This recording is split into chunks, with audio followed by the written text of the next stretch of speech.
حاضرین گرامی محترم، میں نے جس مقدس آیت مبارکہ کی تلاوت کا شرف حاصل کیا، اللہ رب العزت پاک پروردگار عالم اس میں ساری مخلوق پوری امت رسول کو اپنے گناہوں کی مغفرت حاصل کرنے اور گناہوں کو ختم کرنے کا انتہائی آسان طریقہ اور پروسیس ارشاد فرما رہا ہے کہ اگر گناہوں کی بخشش چاہتے ہو تو اس کے لیے کیا کرنا پڑے گا۔ اللہ ارشاد فرماتا ہے کہ وَلَوْ أَنَّهُمْ إِذْ ظَلَمُوا أَنفُسَهُمْ جَاءُوكَ، اگر لوگ اپنے آپ پر ظلم کر لے، یعنی گناہ کر لے، گناہوں میں مبتلا ہو جائے، کوئی غلطی سرزد ہو جائے، اللہ کی نافرمانی کا شکار ہو جائیں، تو وہ اپنے گناہوں کو بخشوانے کے لیے جاؤ کا میرے محبوب تیرے پاس آئے، اور در رسول پر حاضر ہونے کے بعد، بارگاہ رسالت میں حاضر ہونے کے بعد دوسرا کام یہ کرنا ہے کہ وہاں جا کر اللہ سے مغفرت کی دعا کرنا ہے کہ اللہ تو مجھے معاف فرما دے، میری بخشش فرما، میرے گناہوں کو مٹا۔ فاستغفر اللہ۔ پھر تیسرا کام ہے واستغفر لهم الرسول، اور اس پر اللہ کے رسول بھی وہ بندے گنہگار کی مغفرت کے لیے خدا کی بارگاہ میں دعا کر دے مغفرت کی۔ تو یہ تین کام ہو جانے کے بعد اللہ تعالیٰ یقین اور پورے اعتماد کے ساتھ تاکید کے ذریعے ارشاد فرماتا ہے لَوَجَدُوا اللَّهَ تَوَّابًا رَحِيمًا، ضرور وہ لوگ اللہ تبارک و تعالیٰ کو توبہ قبول فرمانے والا اور مہربان پائیں گے۔ پتہ چلا کہ ہمیں اگر اپنے گناہوں کی مغفرت چاہنا ہے، خدا سے بخشش طلب کرنا ہے، تو جہاں کہیں ہے انسان وہی اللہ سے معافی مانگ لے تو بھی کافی ہے، لیکن اللہ تعالیٰ نے یقینی طور پر مغفرت حاصل کرنے کے لیے جو راستہ بتایا وہ یہی ہے کہ ضروری نہیں کہ مسجد میں جاؤ، سب سے پہلے در رسول پہ جاؤ۔ اب یہ صاحب آپ بولیں گے کہ در رسول پر مدینہ طیبہ جانے کی کس کی اوقات،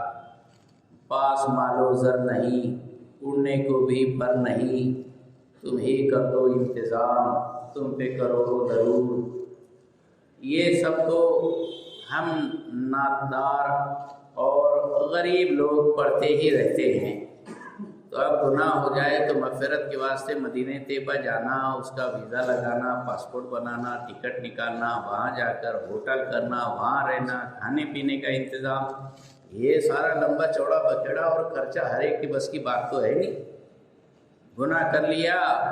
100 روپے کا اور اس کی بخشش کے لیے 80-85 ہزار کیسے خرچ کر پائے گا انسان؟ تو در حقیقت یہاں اپنے آپ کو بارگاہ رسالت میں حاضر سمجھنے کی بات ہے۔ یہ ضروری نہیں کہ آپ مدینہ منورہ پہنچ جاؤ، آپ بھلے مدینے سے دور ہوئے لیکن مدینے والا آپ سے دور نہیں۔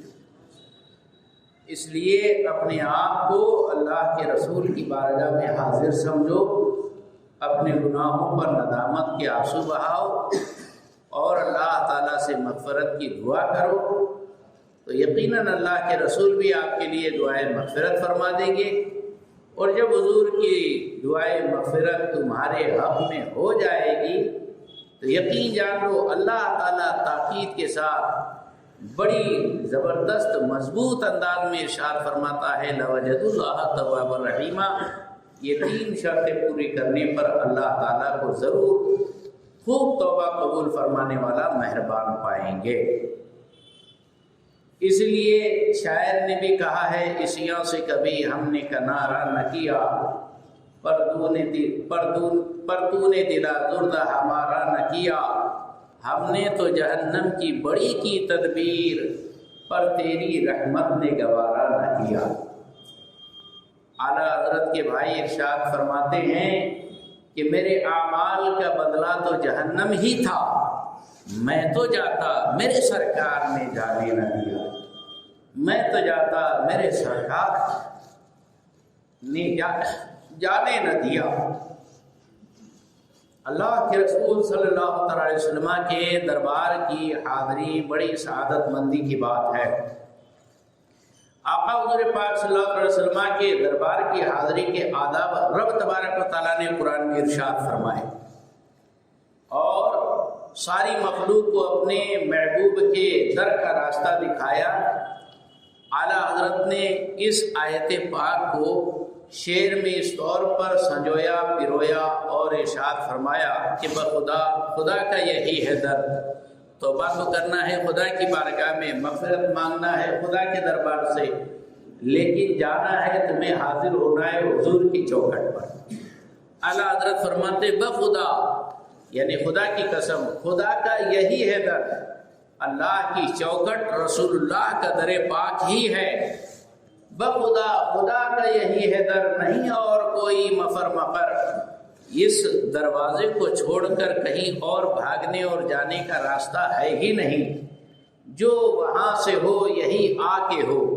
یعنی جو اللہ کے دربار سے ملے گا وہ یہیں آنے کے بعد ہی ملے گا، جو یہاں نہیں یعنی جو یہاں پر نہیں آئے گا وہ وہاں نہیں، وہ اللہ کے دربار سے بھی نہیں پائے گا، خدا کے در سے بھی نہیں پائے گا۔ یہ اعلیٰ حضرت امام اہل سنت کی خاص بات ہے کہ آپ کے اشعار قرآن کی آیت کی ترجمانی یا حدیث پاک کی تشریح ہوا کرتے ہیں، تو یہ شعر بھی اس آیت پاک کے مفہوم کو اپنے اندر لیے ہوئے ہے کہ بخدا خدا کا یہی ہے در، نہیں اور کوئی مفر مقر، جو وہاں سے ہو یہی آ کے ہو، جو وہاں نہیں وہ یہاں نہیں، جو یہاں نہیں وہ وہاں نہیں۔ اللہ کے پیارے محبوب صلی اللہ علیہ وسلم کے در انور پر حاضری، اللہ اکبر۔ لوگ عمرے کے لیے جاتے ہیں، حج کے لیے جاتے ہیں، حج ادا کر لیتے ہیں، عمرہ ادا کر لیتے ہیں، اس کے بعد بارگاہ رسالت میں مدینہ منورہ کی حاضری کی سعادت پاتے ہیں۔ یہ بڑی سعادت مندی ہے۔ اللہ کے پیارے محبوب صلی اللہ علیہ وسلم نے ارشاد فرمایا من حج ولم یزرنی، کہ جس نے حج کیا اور میری قبر کی زیارت نہیں کی، میری بارگاہ میں حاضری نہ لگائی، فقد جفانی، اس نے میرے اوپر ظلم کیا۔ تو حضور کی بارگاہ میں حاضری دینا یہ گویا اپنے حج عمرے کی قبولیت کی سند حاصل کرنا ہے۔ آپ نے سب کچھ کر لیا، اب وہاں پر حضور کی دربار سے سکہ حاصل کر کے اللہ کی بارگاہ کی قبولیت کا مرتبہ اور سند حاصل کر لیتا ہے انسان۔ کچھ وہابی دیوبندی کہتے ہیں کہ نہیں، حضور کے دربار میں جانے کی کیا ضرورت ہے، اللہ نے حج فرض کیا، حج کر کے آ جاؤ، عمرہ کر کے آ جاؤ، ضرورت کیا ہے مدینہ منورہ جانے کی۔ وہ مدینہ منورہ نہیں جاتے، اللہ کے رسول ان کو آنے نہیں دیتے۔ ہاں وہی جائیں گے کہ سبحان اللہ، یہاں تو خواجہ کے در کے لیے لوگ بولتے ہیں کہ ارادے لاکھ بنتے ہیں اور بن کر ٹوٹ جاتے ہیں، وہی اجمیر جاتے ہیں جنہیں خواجہ بلاتے ہیں۔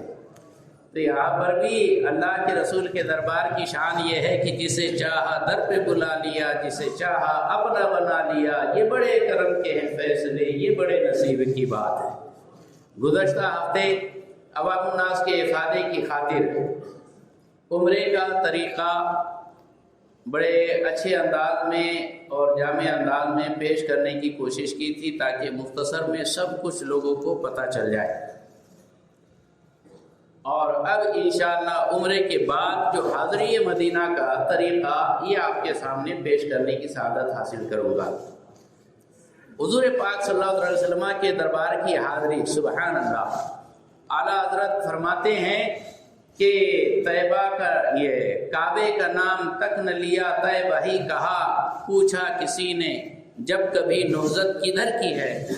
کہ میں نے کعبہ شریف کا نام ہی نہیں لیا۔ جب بھی کسی نے پوچھا کہاں جا رہے، طیبہ کی حاضری کے لیے، بارگاہ رسالت میں حاضری کے لیے جا رہا ہوں۔ جب بھی کسی نے پوچھا کہ کہاں جانے کا ارادہ ہے تو یہ طیبہ ہی کا نام لیتا تھا۔ یہ اعلیٰ حضرت فرماتے ہیں، اور ان کے طفیل حج بھی خدا نے کرا دیے کہ اللہ کے رسول کے در کی ارادے سے نکلا اور اسی کے ذریعے حج بھی ہو گیا۔ ہاں ایسا نہیں کہ مین مقصد حج کا ہے، مین مقصد طواف خانہ کعبہ عمرہ خانہ کعبہ کا ہے، نہ، اصل مقصد تو اصل الاصول حاضری اس پاک در کی ہے۔ ہاں اصل مراد حاضری اس پاک در کی ہے، تو اللہ کے رسول کے در کی حاضری یہ اصل مراد ہونی چاہیے، اور ان کے صدقے میں حج بھی ہو جاتا ہے، عمرہ بھی ہو جاتا ہے، یہ عشق رسول کی بات ہے۔ انہیں جانا انہیں مانا، نہ رکھا غیر سے کام، للہ الحمد میں دنیا سے مسلمان گیا۔ حضور پاک صلی اللہ علیہ وسلم نے مدینہ منورہ کی حاضری کی سعادت کے بارے میں یہ ارشاد فرمایا، من زارا قبلی وجبت لہو شفاعتی، میں نے یہ جس نے میری قبر شریف کی زیارت کی اس کے لیے میری شفاعت واجب ہو۔ یہ حضور پاک صلی اللہ علیہ وسلم کا انعام ہے حاضرین مدینہ کے لیے، زائرین مدینہ کے لیے۔ دوسری حدیث پاک ہے، آقا نے ارشاد فرمایا، من زارا قبری بعد وفاتی کأنہ زارنی فی حیاتی، او کما قال صلی اللہ علیہ وسلم، کہ جس نے میری وفات کے بعد میری قبر کی زیارت کی گویا اس نے میری حیات ظاہری میں مجھ سے ملاقات کی۔ تو یہ بڑی سعادت ہے کہ این سعادت بزور بازو نیست، کان بخشد خدائے بخشندہ، مدینے کا سفر ہے اور میں نمدیدہ نمدیدہ، ہوا یہ بدن لرزیدہ لرزیدہ، قدم لغزیدہ لغزیدہ، غرض کے حضور پاک صلی اللہ علیہ وسلم کے دربار کی حاضری وہ اتنی عظیم الشان سعادت ہے۔ اللہ کے پیارے محبوب صلی اللہ علیہ وسلم نے ارشاد فرمایا کہ مکہ یہ اللہ کا حرم ہے اور مدینہ یہ میں نے حرم بنایا۔ اللہ کے رسول صلی اللہ علیہ وسلم نے مدینہ منورہ کی حرمت کا حکم ارشاد فرمایا ہے۔ مکہ شریف کے اندر جب کوئی انسان جاتا ہے تو ایک نیکی کرنے پر 1,00,000 نیکی کے برابر ثواب ملتا ہے، اور مدینہ منورہ کے اندر ایک نیکی کرنے پر 50,000 نیکی کا ثواب ملتا ہے۔ کسی نے کہا مکہ افضل ہے کہ مدینہ افضل ہے؟ اعلیٰ حضرت فرماتے ہیں، یہ راج الہ آبادی کہتے ہیں کہ طیبہ نہ صحیح افضل، مکہ ہی بڑا زاہد، ہم عشق کے بندے ہیں کیوں بات بڑھائی ہے، ہم عشق کے بندے ہیں کیوں بات بڑھائی ہے۔ لوگوں نے بڑی حجت بحث کی، مکہ افضل ہے کہ مدینہ افضل ہے، تو ایک عاشق رسول کہتا ہے کہ بھئی مکہ ہی افضل ہے، ہم تو عشق کے چاہنے والے ہیں، چاہے زبردستی کی بحث میں پڑے ہو تو خامخواہ ادھر ادھر کی کون افضل کون چھوٹا کون بڑا یہ سب نہیں، بس ہم تو عاشق ہے، محبت کرنے والے ہیں، چاہنے والے ہیں، ہم کو محبت سے کام رکھنا چاہیے۔ بہت سارے لوگ بزرگوں کے اندر قد ناپنے کی کوشش کرتے ہیں، حضرت سید احمد کبیر رفاعی اونچے ہیں کہ گوس پاک اونچے ہیں، حضرت شاہ مدار اونچے ہیں کہ گوس پاک اونچے ہیں۔ ارے سب ہمارے آقا لوگ ہیں، ہمارا کام ہے جوتے چپل چاٹنا ان کی، بس ان کے سروں کے تاج ناپنے کی اوقات نہ تمہاری ہے نہ ہماری ہے، اپنی اوقات خود ناپ کے اپنی اوقات میں رہو۔ ہاں کسی کے تاجوں کے قد اونچے ناپنے کی ضرورت نہیں۔ تو اعلیٰ حضرت کے اس عظیم عاشق نے بھی پیارا سا فیصلہ کیا، طیبہ نہ صحیح افضل، مکہ ہی بڑا زاہد، ہم عشق کے بندے ہیں کیوں بات بڑھائی ہے۔ تو سرکار صلی اللہ علیہ وسلم کے اس مقدس طیبہ نگر کی ماحول ہی کچھ اور ہے، مکہ کے اندر جاہو جلال ہی جلال ہے، ہاں، اور مدینہ شریف کے اندر جمال ہی جمال ہے۔ ہاں کوئی شاعر بھی کہتا ہے کہ مکہ میں اللہ تبارک و تعالیٰ کا جاہو جلال ہے، وہاں ہوش میں رہو، اور با کعبہ دیوانہ باش و با محمد ہوشیار، با خدا دیوانہ باشو با محمد ہوشیار۔ اللہ تبارک و تعالیٰ کے در دولت خانہ کعبہ اور اس کے آس پاس میں دیوانہ وار رہو، پاگل بن کے رہو، اچھے بھلے سرے کپڑے چھوڑ کر 2 چادریں دیوانوں جیسی اوڑھ لیا، نہ سر میں تیل لگا رہے ہو نہ کنگھی کر سکتے ہو، احرام کی حالت میں ساری دیوانگی کا عالم ہی تو ہے، بس